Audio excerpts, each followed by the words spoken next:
Film उड़ता पंजाब पर आज बॉम्बे हाईकोर्ट में सुनवाई पूरी हो गई। सोमवार को फैसला सुनाया जाएगा। कोर्ट में याचिकाकर्ता के वकील ने दलील दी है कि 1 घंटे 31 मिनट के बाद फिल्म का मुख्य कलाकार टॉमी सुधरने लगता है। वो उनको गाली देता है जिसने उसे ड्रग्स की लत लगाकर बिगाड़ा। कोर्ट ने कहा, हम इतना कह रहे हैं कि फिल्म में किसी राज्य का संदर्भ न लें। याचिकाकर्ता के वकील ने कहा, रोज खबरों में आता है कि राज्य में ड्रग्स की स्थिति कैसी है। अगर ये सच है तो इसे क्यों न दिखाया जाए। इस दौरान सेंसर बोर्ड के वकील ने कहा, हमें फिल्म के ओरिजिनल डिस्क्लेमर पर आपत्ति है। इस पर कोर्ट ने कहा, अगर लिख दिया जाए कि फिल्म और उसका कोई पात्र समाज में आपत्तिजनक भाषा को बढ़ावा नहीं देता तो ठीक है। याचिकाकर्ता के वकील ने जवाब दिया, हाँ बिल्कुल, हम ऐसा लिख सकते हैं।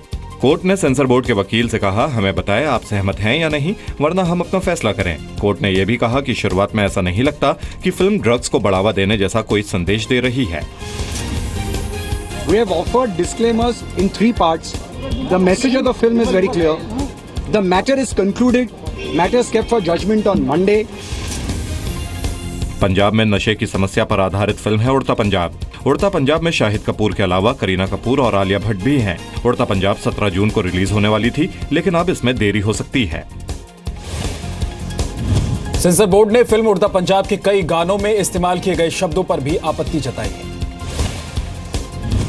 दिल्ली सरकार की ओर से अखबारों में पंजाबी भाषा को लेकर जारी एक विज्ञापन पर विवाद शुरू हो गया है। केजरीवाल सरकार ने करीब सभी हिंदी और अंग्रेजी अखबारों में एक विज्ञापन दिया है। विज्ञापन में पंजाबी भाषा को बढ़ावा देने के लिए दिल्ली सरकार के फैसलों की जानकारी दी गई। बीजेपी ने केजरीवाल सरकार पर पंजाब चुनाव के लिए दिल्ली की जनता के पैसे लुटाने का आरोप लगाया। पंजाब सरकार ने इसे झूठी शोहरत पाने का हथकंडा बताया। राजनीतिक फायदा लेने के लिए आप सरकारी धन का दुरुपयोग कर रहे हैं लगातार, ये दिल्ली की जनता को गवारा नहीं है। एक केवल शोरशेबाजी करता है, झूठी शोहरत लेने की कोशिश करता। पंजाब में ही दिया है, कहीं उत्तर प्रदेश में नहीं दिया। पंजाब के लोग, क्योंकि पंजाबी एकेडमी जो है, पंजाबी एकेडमी का दायरा है पंजाबी भाषा को बढ़ाने का। उस भाषा को बढ़ाने के लिए वो पंजाब में भी कार्यक्रम करती है। इससे पहले भी विज्ञापन के बजट को लेकर केजरीवाल सरकार विपक्ष के निशाने पर रह चुकी है। केजरीवाल सरकार ने साल 2015-16 में विज्ञापनों के लिए 526 करोड़ रुपए का बजट रखा था। दिल्ली में आम आदमी पार्टी सरकार के 1 साल पूरे होने पर भी केजरीवाल सरकार ने सभी अखबारों और टीवी चैनल्स पर विज्ञापन दिए थे। केजरीवाल सरकार ने 10 फरवरी से 11 मई के बीच विज्ञापन पर करीब 15 करोड़ रुपए खर्च किए। दिल्ली सरकार ने ऑड इवन योजना को प्रमोट करने में भी करीब 5 करोड़ रुपए खर्च किए। अगले साल पंजाब में विधानसभा के चुनाव होने हैं। दिल्ली के मुख्यमंत्री अरविंद केजरीवाल पंजाब में कई रैलियां कर चुके हैं। जी न्यूज पर यूपी के कैराना की खबर दिखाए जाने का असर होने लगा है। गृहमंत्री राजनाथ सिंह ने हालात का जायजा लेने के लिए कैराना जाने का ऐलान किया है। जी न्यूज ने सबसे पहले शामली जिले के कैराना से हिंदू परिवारों के घर छोड़ने की खबर दिखाई थी। कैराना से अब तक करीब 346 हिंदू परिवार पलायन कर चुके हैं। बीजेपी ने इसके लिए अखिलेश सरकार को जिम्मेदार बताया है। यूपी को कश्मीर बनाने की साजिश का आरोप लगाया। कांग्रेस ने समाजवादी पार्टी और बीजेपी पर निशाना साधा। गृहमंत्री जी बड़ी चिंता व्यक्त की उन्होंने, और उन्होंने कहा कि जून के अंतिम सप्ताह में कार्यक्रम रखेंगे। सपा की सरकार वो वोट बैंक की राजनीति ही करती है और वो कम्युनल लाइंस पे डिवाइड करके राजनीति करती है। मेरा ये मानना है कि भाजपा और समाजवादी पार्टी दोनों जिम्मेवार हैं। कैराना शहर से करीब 346 परिवार रंगदारी और गुंडागर्दी की वजह से अपना घर छोड़कर जा चुके हैं। ये सभी परिवार हिंदू समुदाय के बताए जा रहे हैं। एक रिपोर्ट के मुताबिक साल 2011 में कैराना में 30% हिंदू थे। अब कैराना में सिर्फ 8% हिंदू बचे हैं। पिछले कुछ महीनों में फिरौती न देने की वजह से कैराना में 4 हिंदू व्यापारियों की हत्या कर दी गई है। दिल्ली से सटे गुड़गांव में एक लड़की की पीट कर हत्या कर दी गई। वारदात गुड़गांव के शंकर चौक के पास हुई। आरोप है कि 20 साल की माही रात करीब 1 बजे अपनी 2 दोस्तों के साथ एक ढाबे पर खड़ी थी। उसी वक्त बार में काम करने वाली दूसरी लड़की अपने 3 दोस्तों के साथ पहुंची और माही और उसके दोस्तों से मारपीट करने लगी। चारों आरोपियों ने माही को डंडे से बुरी तरह पीटा, जिससे उसकी मौत हो गई। पुलिस ने चारों आरोपियों को गिरफ्तार कर लिया है। उनका पहले से 2-3 दिन पहले कोई झगड़ा हुआ था, जिसके कहानी आज जब आमने सामने हुए तो पहले इनकी बहस हुई और उसके बाद वो लड़ाई झगड़े में बदल गई। पुलिस के मुताबिक उत्तर प्रदेश की रहने वाली माही की हत्या आपसी रंजिश के चलते की गई। तीनों आरोपी युवक गुड़गांव के नाथुपुर के रहने वाले हैं। आरोपी युवती पश्चिम बंगाल की रहने वाली है। इस हमले में माही की दोनों दोस्तों को भी गंभीर चोट आई है। विदेश में 2 भारतीय महिलाएं मुश्किल में हैं। काबुल में एक महिला को अगवा कर लिया गया तो रियाद में एक एम्प्लॉयर पर महिला को बंधक बनाने का आरोप है। गुरुवार रात को अफगानिस्तान की राजधानी काबुल में एक इंटरनेशनल एनजीओ में काम करने वाली भारतीय महिला जूडिथ डिसूजा को अगवा कर लिया गया है। जूडिथ कोलकाता की रहने वाली हैं। वहीं सऊदी अरब की राजधानी रियाद में भी एक भारतीय महिला को उसके एम्प्लॉयर ने बंधक बना लिया। नासिर नाम के एक शख्स ने ट्वीट कर विदेश मंत्री सुषमा स्वराज से मदद की गुहार लगाई है। ट्वीट मिलते ही सुषमा स्वराज ने मदद का भरोसा दिया। मैंने रियाद में भारतीय दूतावास को तुरंत एक्शन लेने को कहा है। आप दूतावास से संपर्क करें। काबुल से अगवा जूडिथ डिसूजा को लेकर भी सरकार हरकत में आ गई है। जूडिथ को किडनैपर्स के चंगुल से छुड़ाने की कोशिश जारी है। सरकार कोलकाता में डिसूजा परिवार के संपर्क में है। काबुल से किडनैप हुई जूडिथ डिसूजा 2015 से काबुल में काम कर रही हैं। डिसूजा आगा खान डेवलपमेंटल नेटवर्क के साथ काम करती हैं। भारतीय दूतावास ने अफगानिस्तान सरकार के सामने जूडिथ डिसूजा के अपहरण का मुद्दा उठाया है। जूडिथ डिसूजा के परिवार ने बीती रात भारतीय दूतावास की ओर से अपहरण की जानकारी मिलने की बात कही है।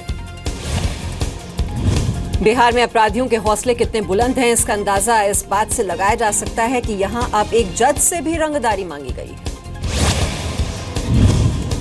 मामला मोतिहारी जिले का है। यहाँ मजिस्ट्रेट निशांत कुमार प्रियदर्शी से अपराधियों ने 25 लाख की रंगदारी मांगी और न देने पर हत्या की धमकी दी गई। रंगदारी के लिए फोन उस वक्त आया जब सिविल कोर्ट में मजिस्ट्रेट निशांत प्रियदर्शी एक केस की सुनवाई कर रहे थे। जज ने पुलिस में शिकायत दर्ज कराई है। पुलिस भी जाँच में जुट गई है। मामला जो प्रतिवेदित हुआ है, उन्होंने रिपोर्ट किया है, तो ऐसा कोई मैसेज या कोई रिकॉर्डिंग अभी उन्होंने उपलब्ध नहीं कराया है। फिर भी जो मामले को दर्ज किया गया है। हाल ही में बिहार में रंगदारी समेत कई बड़ी आपराधिक वारदात हुई हैं। 2015 में फिरौती के लिए अगवा करने की 58 वारदात हुई। 2016 में अब तक 12 वारदात हो चुकी हैं। बिहार आईएमए के मुताबिक अक्टूबर 2015 से मई 2016 तक 20 डॉक्टरों से रंगदारी मांगने या हत्या की धमकी देने जैसी वारदातें हुई। 13 मई को सिवान में एक हिंदी अखबार के ब्यूरो चीफ राजदेव रंजन की हत्या कर दी गई। 7 मई को गया में 19 साल के आदित्य की गोली मारकर हत्या हुई। आरोप जेडीयू विधायक मनोरमा देवी के बेटे पर है। 9 अप्रैल को आरा में आरजेडी विधायक सरोज यादव की बहन को छेड़खानी के बाद गाड़ी से फेंक दिया गया। 3 दिन बाद उसकी मौत हो गई। जज के मुताबिक धमकी देने वाले ने फोन पर यह भी कहा कि उसके भतीजे का केस उनकी ही कोर्ट में फंसा हुआ है। दिल्ली की तिहाड़ जेल में बंद गैंगस्टर छोटा राजन की हत्या की साजिश के आरोप में पुलिस ने 4 लोगों को गिरफ्तार किया है। पुलिस के मुताबिक चारों आरोपियों की गिरफ्तारी 3 जून को दिल्ली एनसीआर से हुई और सभी गैंगस्टर छोटा शकील के कहने पर छोटा राजन को मारने की साजिश रच रहे थे।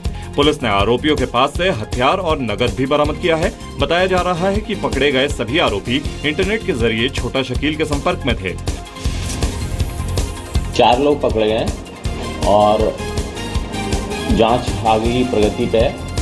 अगर अभी हम कुछ कह देंगे तो संवेदनशीलता है जांच की, वो कॉम्प्रोमाइज होगी हमारी इन्वेस्टिगेशन। जैसे इन्वेस्टिगेशन पूरा होगा हम डिटेल बताएंगे। आरोपियों के नाम यूनुस, मनीष, रॉजर और जुनैद है। कोर्ट ने सभी को न्यायिक हिरासत में भेज दिया है। 27 वर्षों से फरार चल रहे 55 साल के छोटा राजन को इंडोनेशिया के बाली से गिरफ्तार किया गया था। पिछले साल नवंबर में छोटा राजन को इंडोनेशिया से भारत लाया गया। 55 साल के राजन पर हत्या, जबरन वसूली, ड्रग्स की तस्करी जैसे 70 से ज्यादा मामले दर्ज हैं। छोटा राजन के भारत आने से पहले भी छोटा शकील कई देशों में उसे मरवाने की कोशिश करता रहा है। गुजरात के मुख्यमंत्री आनंदीबेन पटेल भ्रूण हत्या पर 9वीं क्लास की एक छात्रा के प्रेजेंटेशन के दौरान रो पड़ी।